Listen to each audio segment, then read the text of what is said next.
नमस्कार, मैं सुप्रिया और आप देख रहे हैं 4 PM राजस्थान। लोकसभा चुनाव में बीजेपी राजस्थान में 11 सीटों पर सिमट कर रह गई। लोकसभा चुनाव में बीजेपी और मोदी का जादू नहीं चला। तमाम दिग्गज नेताओं की हालत खराब हो गई। कई दिग्गज नेताओं की साख पर भी दांव लगी हुई है। आपको बता दें कि मोदी सरकार 3.0 में कोटा सांसद ओम बिरला लोकसभा अध्यक्ष चुन लिए गए हैं। बिरला का लगातार दूसरी बार इस पद पर काबिज होना राजस्थान में बदलाव की राजनीति की तरफ इशारा कर रहा है। वहीं विधानसभा चुनाव के बाद प्रदेश की राजनीति में बड़े परिवर्तन देखने को मिले हैं। पहले प्रदेश में पूर्व सीएम वसुंधरा राजे बड़ा पावर सेंटर हुआ करती थी, लेकिन अब समीकरण पूरी तरह से बदल गया है। अब एक पावर सेंटर बतौर मुख्यमंत्री भजनलाल शर्मा है। इससे अलग लोकसभा अध्यक्ष बिरला प्रदेश में नए पावर सेंटर के रूप में नजर आ रहे हैं। आपको बता दें कि बिरला की गिनती मोदी शाह के नजदीकी नेताओं में होती है। दरअसल राजस्थान की राजनीति में पूर्व सीएम वसुंधरा को नजरअंदाज करने का दौर चल रहा है। वसुंधरा राजे को चुनाव के दौरान सीएम फेस घोषित नहीं किया। इसके बाद उनके बेटे दुष्यंत सिंह को मोदी कैबिनेट ने जगह नहीं दी। लगातार नजरअंदाज किए जाने का दर्द हाल ही में एक कार्यक्रम के दौरान पूर्व सीएम वसुंधरा की जुबान पर भी आ गया और उन्होंने उदयपुर में आयोजित सम्मेलन में कहा कि अब वह वफा का दौर नहीं रहा। आज तो लोग उसी उंगली को पहले काटने का प्रयास करते हैं जिसको पकड़कर वे चलना सीखते हैं। वसुंधरा राजे के इस बयान से साफ जाहिर है कि राजे पार्टी के अंदर लगातार हो रही अपनी अनदेखी से नाराज है।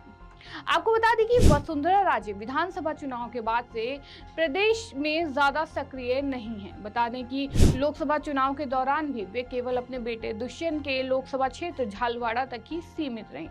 प्रदेश में स्टार प्रचारक की सूची में शामिल होने के बावजूद राजे झालवाड़ा के अलावा एक या दो जगह ही प्रचार के लिए पहुंची थी, जिसको लेकर राजनीतिक जानकारों का कहना है कि विधानसभा चुनाव के बाद से राजे का कोई भी राजनीतिक बयान सामने नहीं आया था, लेकिन लंबे समय के बाद अब राजे ने चुप्पी तोड़ी है। इस बयान के जरिए राजे उनके संरक्षण में आगे बढ़ने वाले नेताओं को निशाने पर लिया है। वहीं राजस्थान के सियासी जानकारों का कहना है कि लोकसभा अध्यक्ष ओम बिरला भी कभी वसुंधरा राजे के नजदीकियों में हुआ करते थे। इन्हीं नजदीकियों के चलते पहली बार विधायक बनने पर भी बिरला वसुंधरा सरकार में संसदीय सचिव बनने में सफल रहे। वहीं जल्द ही बिरला ने दिल्ली में बेहतर संबंधों के आधार पर अपना अलग वजूद बना लिया और 2023 में वसुंधरा के मुकाबले मुख्यमंत्री पद के दावेदारों में गिने जाने लगे। अब वे प्रदेश की राजनीति में वसुंधरा के बराबरी में आकर खड़े हो गए और वे एक नया पावर सेंटर बनकर उभरे हैं। वहीं प्रदेश की राजनीति में भविष्य के निर्णयों में अब बिरला की अहम भूमिका होगी। इसके संकेत खुद गृह मंत्री अमित शाह ने 20 अप्रैल को कोटा की रैली के दौरान दिए थे। शाह ने कहा था कि आप ओम बिरला को संसद भेज दो, बाकी जिम्मेदारी हमारी। बिरला के पद ग्रहण के साथ ही प्रदेश में नए राजनीतिक समीकरणों के स्पष्ट संकेत मिल रहे हैं। सीएम भजनलाल शर्मा, भाजपा प्रदेश अध्यक्ष सीपी जोशी, पूर्व नेता प्रतिपक्ष राजेंद्र राठौड़ समेत कई नेता उन्हें बधाई देने दिल्ली पहुंचे।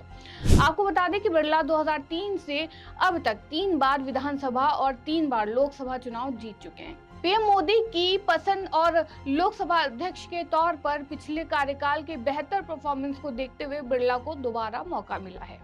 पीएम मोदी संसद में दिए भाषण में भी ओम बिरला की तारीफ कर चुके हैं। बिरला लगातार दूसरी बार स्पीकर बने हैं। यह 5वीं बार है जब कोई स्पीकर एक लोकसभा के कार्यकाल से अधिक इस पद पर रहेगा।